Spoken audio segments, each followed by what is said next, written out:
우리 모두 일어나셔서 하나님의 말씀 받겠습니다. 오늘 주시는 말씀 시편 25편 2절 3절 말씀입니다. 교독하겠습니다. 나의 하나님이여, 내가 주께 의지하였사오니 나를 부끄럽지 않게 하시고 나의 원수들이 나를 이겨 개가를 부르지 못하게 하소서. 자들은 수치를 당하지 아니하리니 값없이 속이는 자들은 수치를 당하리이다. 아멘. 모두 자리에 앉으시기 바랍니다.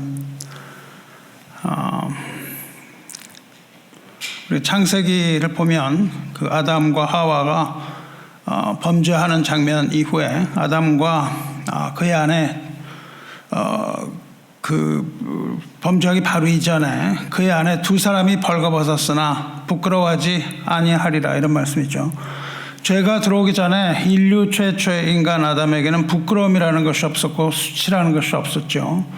인간에게 수치가 들어온 과정은 단순히 창피하다는 그런 감정의 발생이 아닙니다. 인간에게 들어온 부끄러움은 온전한 창조 질서의 일부가 파괴된 것을 의미합니다. 선과 악을 알게 하는 나무 실과를 먹은 후에 그들의 눈이 밝아졌습니다.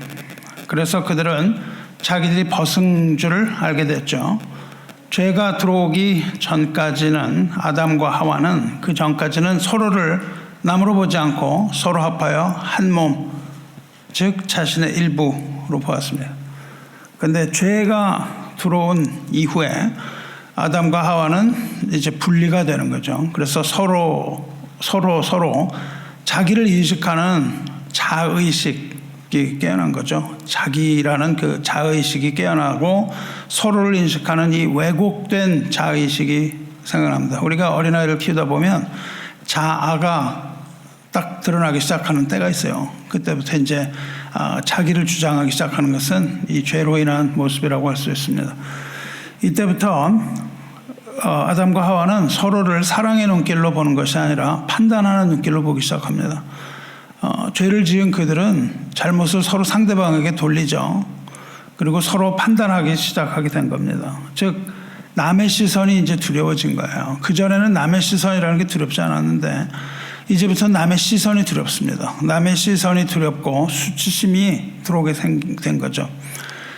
죄가 들어온 이후 인간에게 들어온 것이 두 가지 있는데, 하나는 두려움입니다. 그리고 부끄러움, 수치심, 이 두 가지가 아담에게 들어온 것을 창세기가 보여줘요.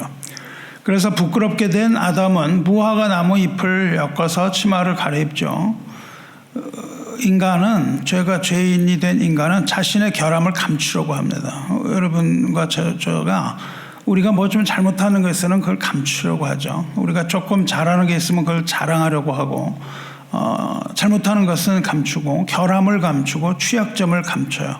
왜 그러냐면 이 자신을 보호하기 위해서입니다. 나의 자존심을 꺾지 않고 내가 다른 사람들에게 비판받지 않게 하기 위하여 우리는 자신을 감춥니다. 그리고 그것이 자기 자신을 보호하는 어떤 방도가 되는 거예요. 심리학에서는 이걸 뭐라 그러죠? 이것을 방어 기제라고 부릅니다. Defense mechanism. 뭔가 자기 자신을 방어하기 위하여 여러 가지 일을 하는데, 심리학에서는 그건 이제 무의식이 한다고 얘기를 하는데, 우리가 무의식 가운데 자기를 감추려고 하는 것이 있습니다. 그런데 우리는 감추려고 하면은 할수록 더 많은 문제가 나타난다는 것을 알고 있어요. 더 많은 문제는 감출수록 나타납니다. 뭐든지 투명하지 않으면 많은 문제를 발생하죠. 그리고 그 감춤으로 생겨나는 그 간극에서의 공허함은 우리를 더욱 두렵게 하고 우리에게 더욱 수치심을 가져다 줘요. 그러니까 우리가 감추었던 것이 드러날 때 수치심이라는 것은 말할 수 없죠. 근데 인간에게 들어온 이 수치심이라는 것은 그냥 부끄러움에 머물지 않았어요. 인간에 들어온 그 부끄러움은 결국 창조주 하나님과의 관계 단절을 가져옵니다. 하나님과의 관계가 끊어지는 거예요. 아담은 그 부끄러움 때문에 부끄러움과 두려움 때문에 동산 나무 사이에 숨었습니다. 아담이 숨는 장면이 나오죠. 이 죄가 만들어낸 수치심은 하나님 앞에 설 수 없게 만드는 겁니다. 죄는요, 죄가 들어왔는데 죄는 법적으로 하나님과의 관계를 끊었습니다. 법적으로 하나님과 관계가 끊어졌어요. 근데 죄 때문에 부끄러움이 생겼는데 이 부끄러움은 하나님과의 친밀함, intimacy, intimate relationship, 하나님과의 이 친밀한 관계를 끊어버렸습니다. 그러니까는 죄로 인해서 하나님과의 법적인 관계가 끊겼을 뿐만 아니라 그것으로 인하여 들어온 두려움과 부끄러움 때문에 하나님과의 친밀한 관계가 다 끊어져서 인간은 하나님을 피해서 숨는 존재가 되고 말았다. 이것을 창세기가 보여주죠. 인간에게 수치가 들어왔는데 그 수치, 부끄러움이 들어온 과정을 정리하면 이런 겁니다. 먼저 죄가 발생했어요. 그리고 그 죄 때문에 눈이 밝아졌기 때문에 사람과 사이의 비교와 판단의 관계로 넘어갑니다. 그리고 결국 우리는 타인의 시선을 두려워하게 되는 거예요. 다른 사람이 나를 어떻게 판단할까 하는 것이 가장 두렵습니다. 그래서 사람과 사람 사이에 관계의 왜곡이 들어와요. 그래서 인간은 그때부터 가면을 씁니다. 가면을 쓰는 거예요. 무화과 나무 잎으로 자신을 가리고 거짓된 자기 자신을 만들어내는 겁니다. 나 자신도 속이면서 거짓된 자아를 만들어요. 이게 뭐냐면 자기 은폐, 우리를 감추는 겁니다. 퍼소나라고 그러죠. 그 성격. 퍼소나라는 건 가면이라는 뜻이에요. 우리가 성격을 말할 때는 항상 가면을 쓰는 것을 잊지 말아야 합니다. 그러니까 어떤 사람이 좋다 나쁘다 판단하기 전에 그 가면 뒤에 있는 사람이 어떤 사람인가를 우리는 알아야 되는 거죠. 그래서 이제 자기를 은폐한 다음에는 인간의 눈이 두려워졌고요. 그 다음엔 하나님의 눈이 두렵습니다. 그래서 하나님으로부터 도망쳐서 숨게 된 거죠. 그 결과 법적으로도 하나님과 관계 단절됐고 하나님과의 친밀한 관계도 잃어버리게 된 거예요. 다시 말하면 죄는 우리에게 두려움과 부끄러움을 가져왔고 우리에게 들어온 부끄러움과 두려움은 영적인 고립 상태를 만드는 겁니다. 우리가 떨어져서 인간으로도 고립되고요. 하나님과도 고립되는 이러한 단계가 형성이 된 것이죠. 이것이 바로 죄를 지은 인간에게 들어오게 된 그 두려움과 부끄러움의 경로예요. 이 채널을 통해서 들어왔습니다. 이렇게 죄는 자기 자신을 해칠 뿐만 아니라 타인 관계, 인간관계 파괴, 그리고 하나님과의 관계를 파괴하고 마는 무서운 겁니다. 그래서 우리는 아담의 후예로서 지금도 아담이 타락했잖아요. 그래서 아담이 타락해서 땅으로 떨어졌습니다. 그러니까 우리는 땅에 사는 존재로서 죄를 가지고 살게 돼 있는 거예요. 우리가 뭘 잘못해서 죄가 있는 게 아니고요. 이 땅에 죄 많은 세상에서 태어났기 때문에 우리는 그 죄를 가지고 살아야 합니다. 그래서 우리가 인간으로 살아갈 때 무엇을 가지고 살아가냐 하면 이 부끄러움과 수치심, 이거를 가지고 살아가요. 두려움과. 이게 없이 살아가는 사람이 없는 겁니다. 그래서 우리는 끊임없이 매일매일 뭘 하냐면 이걸 감추고 고상한 척을 하는 거예요. 우리가 그렇게 하기 위해서 오늘 얼마나 자신을 많이 감춰야 되나요? 우리는 계속해서 스스로를 감추고 은폐하고 그러면서 살아가는 거죠. 그래서 우리 인생에서 가장 피하고 싶은 감정이 뭐냐면 부끄러움이에요. 이걸 피하고 싶습니다. 우리가 부끄러워한다는 자체를 부끄러워하는 거예요. 우리가 사람들 앞에서 무슨 망신을 당하면은 밤에 잠이 안 오죠. 우리 자존심이 상하면은 수치를 느끼는 겁니다. 자존심은 결국 이 수치의 부분이에요. 이 부끄러움의 부분입니다. 그래서 자존심이 땅 때리면은 그 다음에 정신을 잃어버리는 거죠. 원수 마귀는 우리의 수치심을 적절하게 잘 이용하는 겁니다. 그래서 뭐 못하는 일이 없습니다. 그냥 이걸 가지고. 지금 다윗은 이 수치심, 원수들한테 둘러싸여서 생명의 위협을 받고 있어요. 생명이 왔다 갔다 하는 겁니다. 그런데 다윗이 더 견딜 수 없던 것은 사람들의 조롱이었어요. 사람들이 뭐라 그러냐면 내 하나님이 어디 있느냐 이렇게 놀렸거든요. 이렇게 다윗을 조롱을 하니까 다윗은 그것을 견딜 수가 없었습니다. 그러니까 다윗이 견딜 수 없었던 것은 이런 육체적인 위험이 하나였고 그 다음에는 정작 더 견딜 수 없었던 것은 영적인 수치였습니다. 이 모든 신앙이 다 무너져 내릴 수 있는 거죠. 이 신앙이 다윗에게서 신앙이 무너져버리면 끝나는 거죠. 이러한 영적인 위기에 다윗이 직면해 있었다고요. 그래서 지금 하나님께 기도를 하는 겁니다. 오늘 본문에서 우리는 다윗의 기도를 보면서 이 수치를 이기는 세 가지 원리, 이걸 찾아보려고 해요. 수치를 이기는 것은 굉장히 우리 인생에서 중요하죠. 아담은 그렇게 행한 것을 우리가 보았어요. 근데 다윗은 아담과 정반대의 일을 하는 겁니다. 아담에게 부끄러움이 들어와서 아담은 어떻게 했습니까? 아담은 숨었습니다. 다윗은 어떻게 했나요? 다윗은 이 수치 가운데 오히려 하나님 앞에 나갑니다. 이게 차이입니다. 아담은 하나님으로부터 피해서 숨었고, 다윗은 수치 때문에 하나님 앞에 나갔습니다. 다윗은 수치 때문에 하나님 앞에 나갔고, 아담은 수치 때문에 숨었다 이겁니다. 아담은 자기 힘으로 무화과 잎을 만들어서 수치를 가리려고 했습니다. 그게 아담의 행동이었어요. 다윗은 어떻게 했습니까? 다윗은 자기가 부끄러워한다는 거, 다윗에게 죄가 있다는 거, 이거를 인정하고 오히려 그 뒷분에 나오는 주의 도와 주의 길, 복음의 길을 선택을 합니다. 그래서 하나님의 길을 찾아요. 아담은 자기의 힘으로 무화과 나무 잎을 만들었고, 다윗은 그것을 포기하고 부끄러움과 죄는 인정하고 하나님 앞에 나아가서 하나님의 길을 구한다 그겁니다. 다윗은 지금 수치를 당한 상황에서 수치에 당한 그 환경을 보지 않는 거죠. 환경을 보지 않고 마음의 중심을 하나님에게로 옮깁니다. 그래서 하나님의 이름을 부릅니다. 나의 하나님이여, 내가 주께 의지하였사오니, 그렇게 말해요. 하나님이여 그렇게 부르지 않고 나의 하나님이여 그렇게 부릅니다. 나의 하나님. 무슨 의미를 가져요? 친밀감을 가지고 있다는 겁니다. 나의 하나님이라는 친밀감을 가지고 부르는 거예요. 아담이 죄를 지음으로 그 부끄러움이 들어오고 그것이 하나님과의 친밀한 관계를 깨뜨렸다 그랬잖아요. 근데 다윗은 지금 그것을 회복해 나가는 거예요. 그 친밀함을 도로 회복하여 나의 하나님 부르면서 이 부끄러움을 회복하기 하고 해결하기 위하여 먼저 필요한 일을 합니다. 우리에게 부끄러움, 수치가 들어올 때 우리에게 먼저 필요한 것은 하나님과의 친밀한 관계 회복이에요.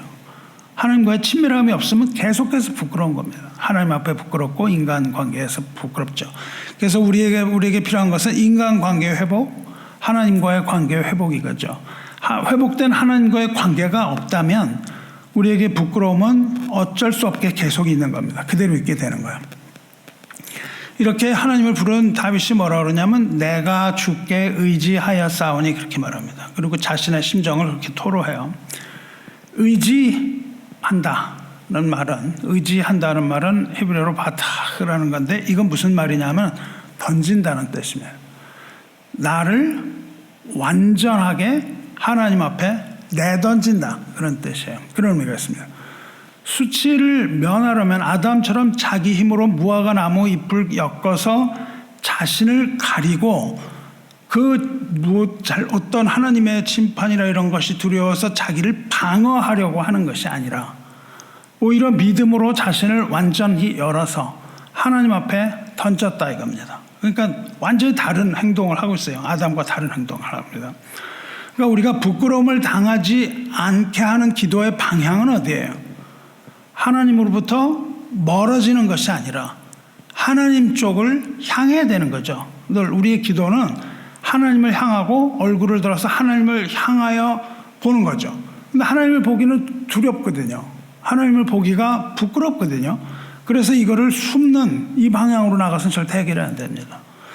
비록 두렵고 부끄러울지라도 우리가 우리의 죄를 회개하고 하나님의 얼굴을 향하고 하나님 앞에 나아가서 우리의 죄를 자복하고 회개할 때에 하나님과의 법적인 관계가 해결되고 하나님과의 친밀한 관계가 해결된다 그 말이에요. 그래서 우리의 방향은 어때요? 아버지 앞에 나가는 겁니다. 거기부터 도망쳐서 안 되는 거예요. 둘째로 다윗이 뭐라고 그러냐면 원수들이 나를 이겨 개가를 부르지 못하게 하소서. 이렇게 기도합니다. 원수들이 개가를 부른다. 이게 무슨 말입니까? 개가라는 건 승리했을 때 부르는 노래예요. 원수들이 승리한다는 뜻입니다. 원수들이 승리한다는 뜻은 반대로 하나님의 백성인 하나님의 성도가 패배함을 의미합니다. 원수들이 개가를 부른다는 것은 하나님의 백성이 패배했다는 뜻이에요. 이처럼 하나님의 백성은 언제나 원수와 영적인 전투를 벌이고 있는 것을 우리가 잊지 말아야 됩니다. 우리가 극복해야 될 원수는 하나님의 백성을 대적하고 있는 마귀죠. 그러나 우리에게는 원수를 이길 힘이 우리에게는 없습니다. 그렇지만 우리에게 강력한 무기가 있는데 우리가 가지고 있는 강력한 무기는 뭐라고 지금 얘기를 합니까? 하나님을 믿는 믿음, 그리고 하나님을 믿음으로 드리는 기도, 믿음의 기도, 믿음과 믿음의 기도, 즉 믿음이라는 어떤 우리 마음의 상태와 이 상태를 행동으로 옮기는 기도, 이 두 가지가 합쳐지는 거예요. 이것이 강력한 무기라는 겁니다.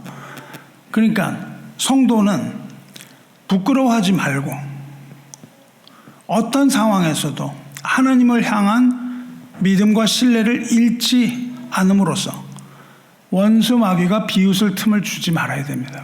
원수 마귀는 하나님을 조롱하지 못하기 때문에 하나님의 형상을 닮은 하나님의 자녀를 조롱하는 거예요. 마귀가 우리를 조롱하기 때문에 우리에게는 부끄러움이 들어오는 겁니다. 하나님을 의지함으로 원수가 개가를 부르지 못하게 하는 것, 이것이 성도의 승리입니다. 성도의 승리는 원수가 개가를 부르지 못하게 하는 것이에요. 세 번째로 다윗은 이렇게 고백하죠. 주를 바라는 자들은 수치를 당하지 아니하려니와. 이게 오늘 본문의 결론이고 핵심 약속입니다. 여기서 바란다라는 단어는 소망을 가지고 기다린다는 뜻입니다. 바란다는 건 기다리는 뜻이에요. 악망이라는 단어도 있습니다. 믿음으로 소망하며 기다리는 인내, 이것을 바란다라는 뜻입니다. 하나님을 믿음으로 하나님을 믿고 하나님의 액션을 기대하고 소망하며 기다리는 인내를 말하는 거예요. 하나님을 간절히 기다리는 자는 결코 수치를 당하지 않을 것이나 까닭 없이 속이는 자, 즉 하나님을 의지하지 않고 자기의 꾀로 사는 자는 결국 허무함과 수치를 당하게 된다, 이 말이죠. 지금 당장은 세상이 나를 이기는 것 같은 거예요. 막 나를 조롱할 정도로 센 것 같습니다. 세상이 나를 이기는 것 같고 세상에서는 내가 수치를 당하는 것 같을지 모르지만 혹은 나의 믿음조차도 흔들리고 내가 조롱당하는 것처럼 보일지 모르지만, 왜냐하면 내가 하나님의 자녀로서 잘 나가는 게 하나도 없는 거예요. 그냥 세상에 자랑할 것도 없고 초라하게 사는 그런 가난한 모습, 이런 것들이 세상에 나를 조롱하는 것 같고, 내가 이런 이야기를 하면은 사람들이 거기에 대해서 나를 도와주는 게 아니라 더욱더 조롱하고 말이죠. 이런 세상이잖아요. 그런 것처럼 보일지 모르지만은, 그러나 하나님의 시간이라는 것이 있는 거예요. 하나님의 시간 안에서는 주를 바라는 자, 하나님을 바라보고 앙망하는 자는 결코 수치를 당하지 않으며 독수리가 날개치며 하늘로 비상하는 것처럼 하나님의 은혜 안에서 승리하게 될 것입니다. 할렐루야. 사랑하는 성도 여러분, 저와 여러분이 지금 이 세상에서 겪고 있는 세상의 문제가 뭔가요? 너무 많아서 셀 수도 없을 정도입니다. 우리가 그런 많은 문제들을 가지고 있는 거예요. 근데 저와 여러분, 혹시 이 문제를 해결하기 위해서 무지 애를 쓰고 있지 않나요? 이걸 해결해야 된다는 그런 강박감이 있습니다. 그 강박관념도 그 방어 기제 중에 하나예요. 우리가 그렇게 해서 자신을 보호하려는 어떤 것이 속에서 막 끌어오르고 있습니다. 혹은 우리가 마주하고 있는 그 문제 때문에 당할지도 모르는 그 어떤 것, 수치심, 모욕, 조롱, 이런 것 때문에 내 마음은 그냥 막 부글부글 끓고 있는데 그런 거를 눈에 두고 애써서 태어난 척을 하는 거죠. 애써서 태어난 척 하면서 그 부끄러운 일들을 애써서 감추려고 하고 있지 않습니까? 이런 경우가 굉장히 많죠. 그렇다면 그 문제를 우리가 더 이상 바라보거나 감추어서 자신을 보호하려고 해서는 안 되는 겁니다. 오늘 다윗의 기도처럼 하나님 앞에 나가야 되는 거예요. 사람 앞에는 나가기 힘들죠. 그러나 하나님 앞에 나가서 내 문제를 다 하나님 앞에 내려놓는 겁니다. 물을 쏟는 것처럼 나의 모든 문제를 다 내가 쏟아내야 돼요. 이 속에 있는 이 물, 우리가 체했을 때 말이죠. 이 속에 그냥 그 독성을 다 가지고 있으면 어떻게 돼요? 이걸 다 쏟아내야죠. 속에 독이 들어있으면 독을 뱉어내야죠. 우리가 가지고 있는 그런 것들이 우리에게 독이 되는데 그 얼마나 많은 스트레스를 받겠어요. 그러나 그것에 집중하지 말고 우리가 하나님 앞에 나와서 자기의 문제를 다 드러내는 겁니다. 다 오픈, 다 열고 하나님을 바라보고 하나님을 의지하시기 바랍니다. 왜냐하면 우리의 수치가 아무리 클지라도 우리의 수치보다는 하나님의 사랑이 훨씬 더 크기 때문입니다. 우리가 가지고 있는 우리의 문제보다 하나님의 신실하심과 성실하심이 훨씬 더 큰 거기 때문에 그래요. 그래서 이렇게 큰 걸 보고 작은 걸 보지 말아야 되는 거예요. 우리의 문제는 태산이 무너질 것 같은 그런 문제로 보여요. 이게 아니면 그냥 큰일 날 것 같이 보입니다. 마귀가 그걸 살짝 비틀면요, 내가 당하고 있는 문제는 뭐 완전히 그냥 이거 끝나면은 나는 인생에 그냥 뭐가 끝날 것처럼 보이기도 합니다. 그러나 그렇지 않다는 겁니다. 그 수치보다 하나님의 사랑이 훨씬 더 크다니까요. 우리는 그 크신 하나님의 사랑에 나가는 겁니다. 주 안에서 사랑하는 성도 여러분, 우리가 이렇게 수치에서 벗어나야 되는데요. 그렇게 수치에서 벗어나는 걸 뭐라고 그러냐면 모면이라고 불러요. 잠깐 수치를 모면하는 거예요. 수치가 잠깐 없어지는 겁니다. 그러나 우리가 그 수치를 모면한들 그것이 우리에게 무슨 큰 이익이 있겠습니까? 오늘 좀 그 문제가 해결됐다 그래서 그게 무슨 큰 문제가 뭐 해결이 되겠어요? 그 문제는 그 다음날 또 들어옵니다. 이 문제가 해결되면 다른 문제가 계속 들어오는 거예요. 뭐 재정의 문제가 해결되면 그 다음에 뭐 영적인 문제가 막 밀고 들어오고 이렇게 되는 겁니다. 우리에게는 이 잠깐 동안 수치를 모면하는 것이 중요한 게 아니라 우리에게 필요한 것은 영원토록 수치를 당하지 않는 거예요.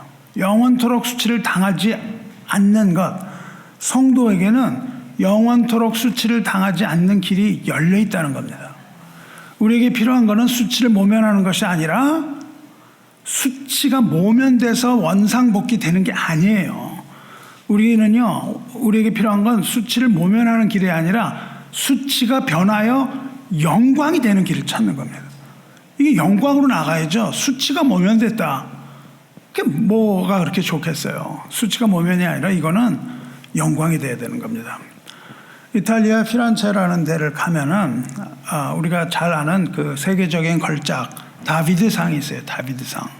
다 아실 거예요. 미켈란젤로가 만든 다비드상입니다. 다윗의 상이에요. 다윗의 기도잖아요. 지금 다비드상이 있는데 이 조각을 만든 돌이 있어요. 이 돌이 있는데 그 돌의 이름을 뭐라고 불렀냐면 수치의 돌이라고 불렀어요. 부끄러운 돌. 왜냐하면 이게 덩치는 큰데 어떤 뭐 결이라든가 뭐 쪼가리라든가 이런 것들이 조각하기에 좋지가 않았다 그러는 거예요. 그래서 그 큰 돌을 거기다 갖다 놓고 이 돌이 40년 동안 아무도 쓰지 않은 외면된 그 어글리한 아주 그 못생긴 돌이 거기를 자리를 차지하고 있었단 말이죠. 그래서 많은 조각가들이 그 돌을 가지고 뭐 만들어 보려고 이렇게 했는데 뭐 폭도 잘 맞지 않고 결도 나쁘고 이래서 아무데도 쓸모없는 돌이었다. 그래서 다들 사용하기를 포기했다는 말입니다. 그래서 그 광장 한 구석에 이렇게 방치되어 있어서 그냥 뭐 비바람을 맞고 말이죠. 사람들이 가다가 쳐다보고 막 이렇게 하는 흉물이 어떤 돌이 있었단 말이죠. 근데 40년 전에 누가 나타나냐면 미켈란젤로가 딱 나타나는 거예요. 그래서 미켈란젤로의 손에 의해서 이 돌이 최고의 걸작품인 다비드상으로 변신을 하는 겁니다. 사람들은 그 돌을 비웃었지만은 미켈란젤로의 손 안에서 그 바위는 엄청난 걸작품이 된 거죠. 이 미켈란젤로는 그 부끄러운 돌을 볼 때 뭘 보냐면은 다윗을 보는 겁니다. 그 하나님의 힘을 의지하여 지금 시편 25편에서 읽은 것처럼 이 하나님을 의지하여 거인 골리앗을 넘어뜨린 당당한 소년 다윗이 그 속에 들어있는 거예요. 그 속에 들어있는 거지 않습니까? 근데 그것이 바깥으로 볼 땐 부끄러운 걸로 보인단 말이죠. 그래서 미켈란젤로가 정과 망치를 가지고서 이제 그 돌을 다듬는 거죠. 그래서 다윗상을 만들어냅니다. 그때 훗날 사람들이 대단하다. 어떻게 그 돌로 그런 작품을 만들었냐. 그랬더니 미켈란젤로가 뭐라 그러냐면요. 그 돌 속에 이미 다윗이 있었다. 나는 거기서 다윗이 아닌 부분만 쪼아낸 거다. 그렇게 얘기를 하는 겁니다. 그 속에 다윗이 있었고 나는 다윗이 아닌 것을 꿰어내서 그 속에 있는 다윗을 자유롭게 만들었을 뿐이다. 이렇게 말하는 겁니다. 우리가 세상을 바라보는 관점이 이렇게 중요한 거예요. 그거는 수치의 돌이었는데 미켈란젤로가 볼 땐 그것은 다윗상입니다. 그건 엄청난 영광을 가지고 있는 거예요. 세상 사람들이 그 돌을 바라보는 관점은 뭐예요? 부끄러움입니다. 이거 아무데도 쓸모없는 거, 이런 거였잖아요.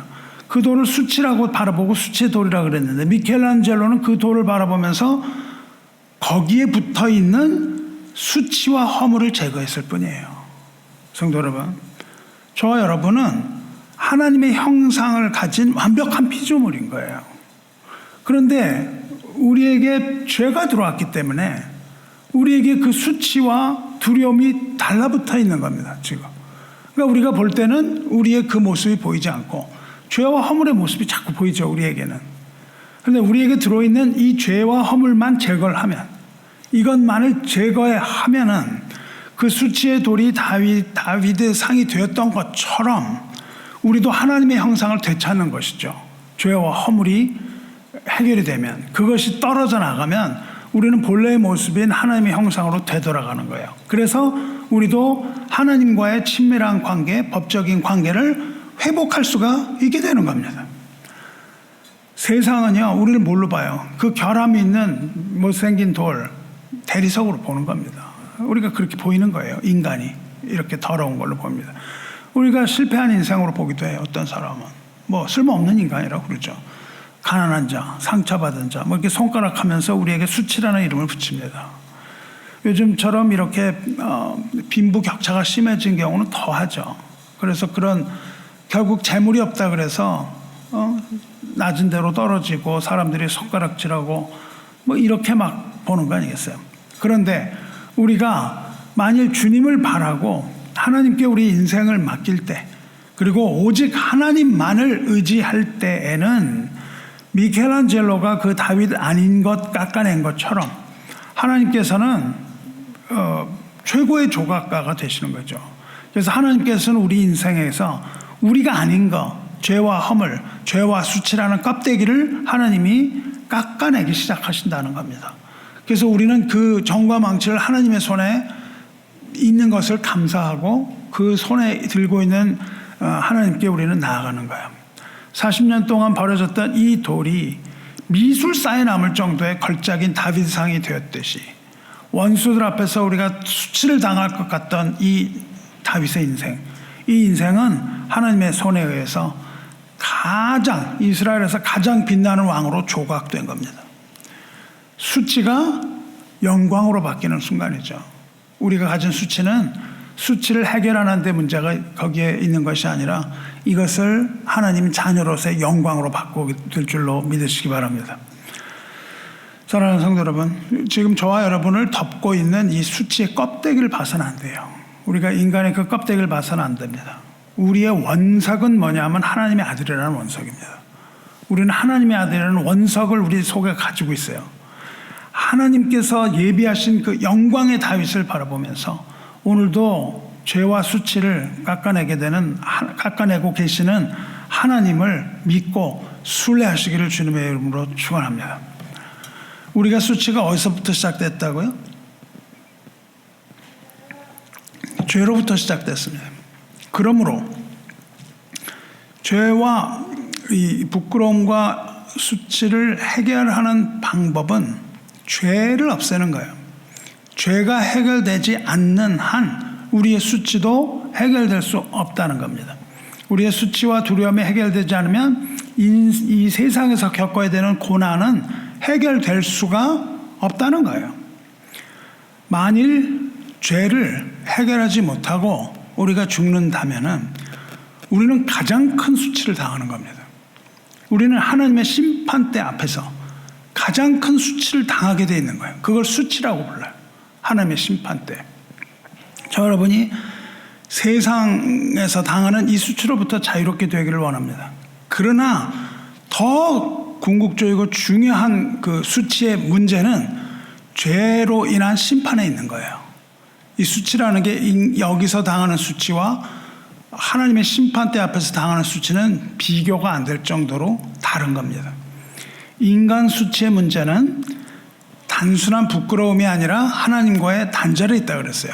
그래서 인간은 무화과나무 엮어서 부끄러움 감추려고 했다 그랬잖아요. 뭘 감추려고 한 겁니까?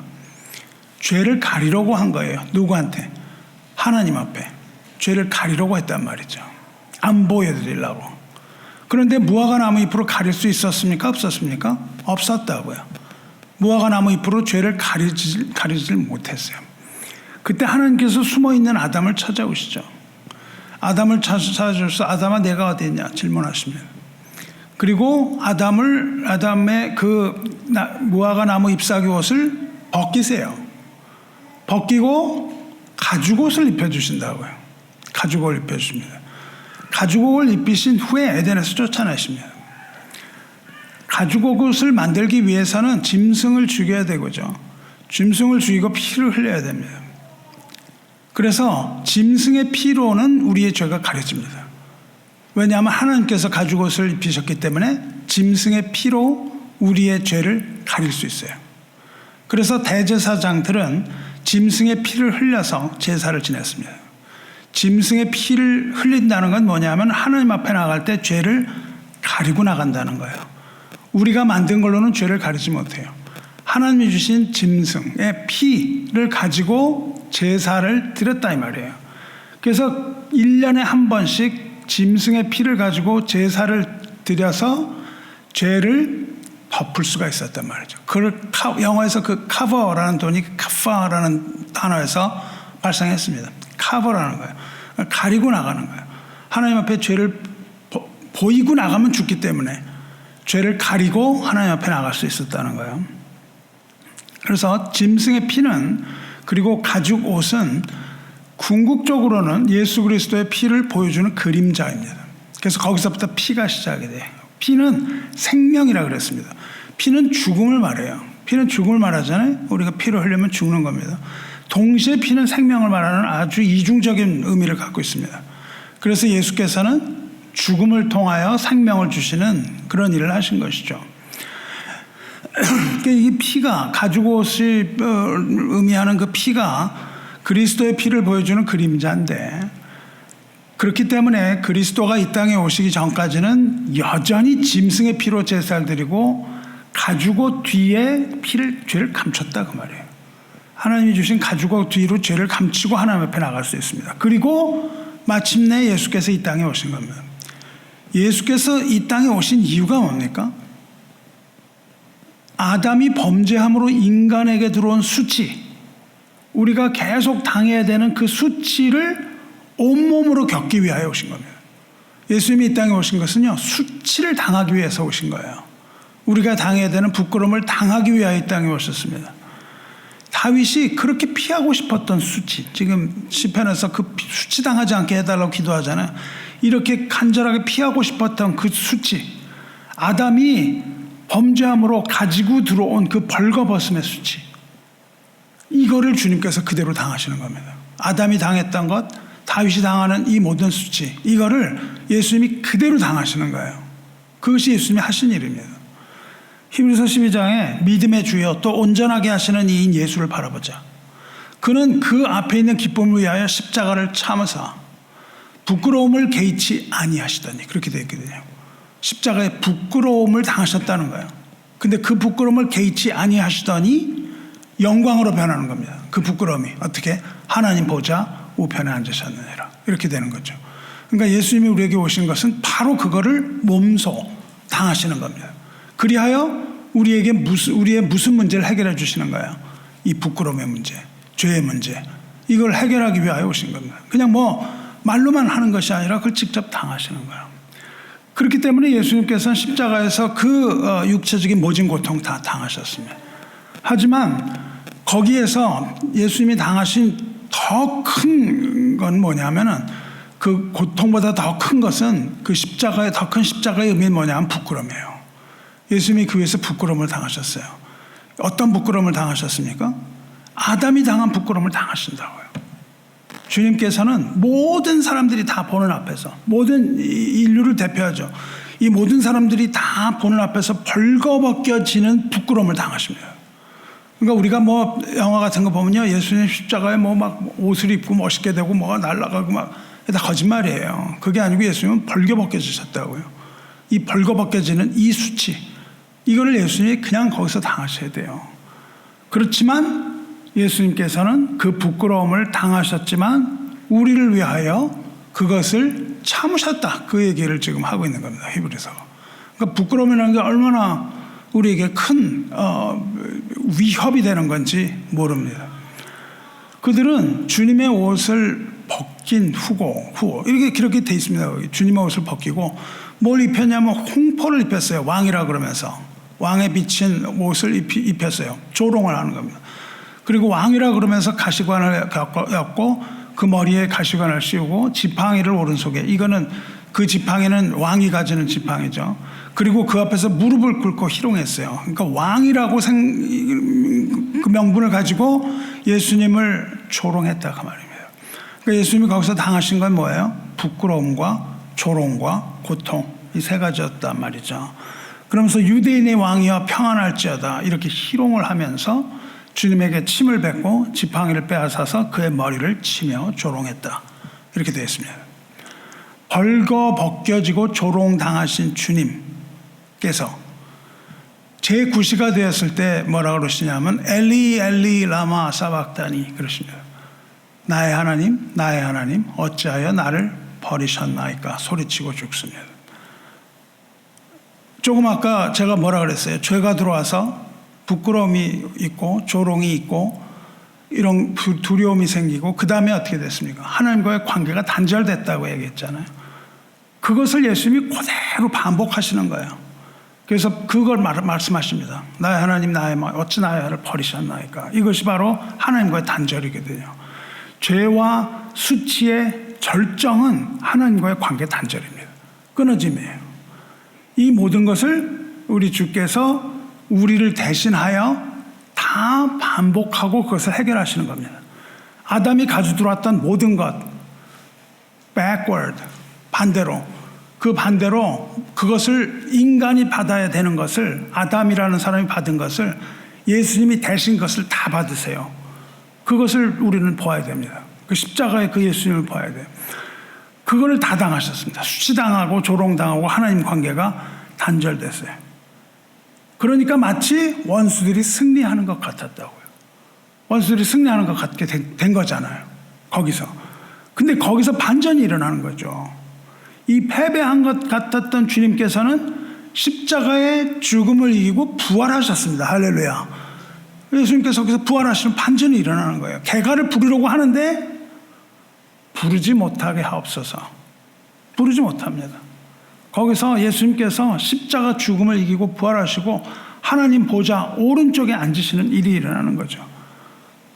그러나 부끄러움 그것을 개의치 않으시고 십자가를 참으셔서 하나님의 때에 하나님의 보좌 우편에 앉으시고 거기에서 기쁨을 얻으셨다. 이렇게 되는 겁니다. 원수들이 나를 이겨 개가를 부르지 못하게 하옵소서. 원수들은 주님을 이기고 개가를 부르지 못했어요. 그리고 주께서는 부활의 능력으로 마귀의 머리를 부수고 승리하셨습니다. 주님께서는 수치를 당하셨지만, 거기서 수치를 당하신 것 같지만 진짜 수치를 당하는 사람은 따로 있다는 겁니다. 다윗이 말하는 거예요. 진짜 수치를 당하는 자는 뭐예요? 까닭 없이 속이는 자. 수치를 당하는 자는 마귀일 뿐만 아니라 마귀에게 미혹되어 주를 바라보지 않는 이 까닭 없이 속이는 자. 그들이 수치를 당할 것인데 언제 수치를 당하느냐? 예수 믿지 않는 사람들이 언제 수치를 당하냐 하면 이 세상에는 잘 사는 것 같고 예수 믿는 사람을 오히려 조롱하고 수치를 주는 것 같으나, 그러나 그들은 마지막 날 주님의 심판대가 이 땅에 서는 그날 거기에서 수치를 당하게 된다는 뜻입니다. 그것이 바로 오늘 다윗이 우리를 통하여 예언자로서 말씀하는 거죠. 사랑하는 성도 여러분, 우리를 부끄럽게 하는 이 세상 바라보면 안 됩니다. 그들을 바라보지 말고 우리는 믿음의 주요 온전하게 하시는 이 우리 주 예수 그리스도를 믿음의 눈으로 바라봐야 된다는 거예요. 다윗이 그 얘기를 하고 있죠. 지금 주님을 바라보는 자, 그 히브리서가 얘기하잖아요. 예수님을 바라보는 자, 주님을 바라보는 자라고 얘기합니다. 믿음의 주 온전케 하시는 주를 바라보라, 그렇게 얘기합니다.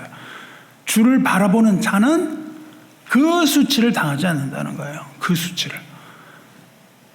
그러면 이렇게 약속을 하신데, 이렇게 약속을 하신 이유가 그 근거가 뭐예요? 방금 말씀드린 것처럼 우리가 받아야 할 그 모든 그 수치를 예수님께서 십자가에서 이미 다 당하시고 해결하셨기 때문입니다.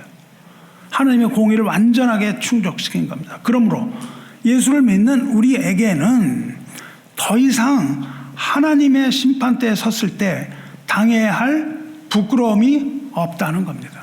수치를 당하지 않는다는 거예요. 이제 언제?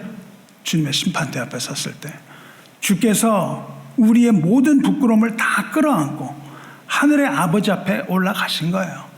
그래서 우리가 당에 대한 모든 두려움을 다 하나님 아버지 앞에 이미 내려놓으신 겁니다.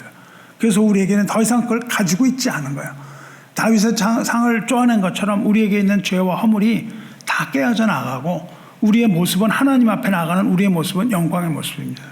하나님의 형상을 가지고 있는 그 모습으로 우리가 나갈 수 있는 거예요. 임시로 죄를 가지고 옷이 필요 없는 겁니다. 우리는 우리 있는 모습 그대로 하나님 앞에 나갈 수가 있는 거예요. 그 가죽옷을 벗고 이제는 우리의 그 죄가 다 씻겨졌다는 거예요. 가리는 게 아닙니다. 더 이상 가리는 것이 아니고 그 죄가 다 씻겨진 거예요. 무엇으로? 그리스도의 보혈로. 예수님의 보혈은 우리를 가리는 것이 아니라 우리의 죄를, 우리의 허물을 씻어버리시고 그 죄와 허물이 다 우리에게서 떨어져 나가고 하나님의 형상 그대로 복원이 되었기 때문에 하나님 앞에 나갔을 때 우리는 죽지 않는 겁니다. 그리고 우리는 하나님과의 그 친밀함 속으로 들어가는 거예요. 가죽옷 대신에 진정한 참 가죽 옷인 그리스도의 옷을 입어야 되는 거예요. 그 그리스도의 옷이 바로 하나님께서 말씀하시는 예복입니다. 우리가 그리스도를 옷 입고 담대하게 하나님 앞에 나갈 수 있는 것을 믿으시기를 축원합니다. 말씀해 주려고 합니다. 사랑하는 성도 여러분, 우리는 여러분과 저를 정죄하는 이 마귀를 당당하게 대적을 해야 되는 거예요. 그러나 우리 힘으로가 아니라 하나님 앞에 복종한 후에 마귀를 대적하는 겁니다. 그럼 피한다고 말했습니다. 우리가 마귀를 대적할 수 있는 근거는 우리가 당당해서가 아니고 예수께서 우리 대신에 침뱉음을 당하시고 벌거벗겨지셨기 때문입니다. 이제 예수를 바라보는 자에게는 더 이상 수치가 머물 수 없는 거예요. 그래서 로마서에서 바울이 말합니다. 그러므로 이제 그리스도 안에 있는 자에게는 결코 정죄함이 없나니 이는 그리스도 예수 안에 있는 생명의 성령의 법이 죄와 사망의 법에서 너를 해방하였습니다. 아멘. 그 어떤 것도 우리 주 예수 그리스도 안에 있는 하나님의 사랑 안에서 끊을 수가 없는 겁니다. 그리스도 안에서 우리가 담대함을 가질 수 있습니다. 담대함으로 우리는 이 세상에 주는 미미한 부끄러움, 세상에 주는 미미한 두려움, 이거를 직시하고 이것이 우리를 죽음으로 몰아가는 무서운 두려움과 수치가 아니라는 것을 깨닫고 그리스도 예수 안에서 승리하시기를 주님의 이름으로 축원합니다. 기도하겠습니다. 거룩하신 하나님 아버지, 죄를 감추고 무화과 나무 잎으로 자신의 죄를 덮어서 부끄러운 모습 감추려 했던 우리를 용서하여 주시옵소서. 자신의 허물을 가리려고 무화과 잎 뒤에 숨었던 아담의 본성을 우리가 이제 버리기 원합니다. 이제는 오직 주님의 긍휼하심만을 의지하게 하여 주시옵소서. 우리가 당해야 할 모든 부끄러움을 십자가에서 대신 짊어지신 예수 그리스도의 보혈로 우리의 죄와 우리의 부끄러움과 두려움을 온전하게 씻어 주시옵소서. 주를 바라는 자는 수치를 당하지 아니하리라 말씀하신 그 약속대로 우리들이 세상의 정죄와 미혹 앞에서 담대히 고개 들게 하여 주시고 주님께서 주신 하나님 형상 회복하여 주시옵소서. 우리를 결코 부끄럽게 하지 아니하시는 우리 주 예수 그리스도의 이름으로 기도드리옵나이다. 아멘.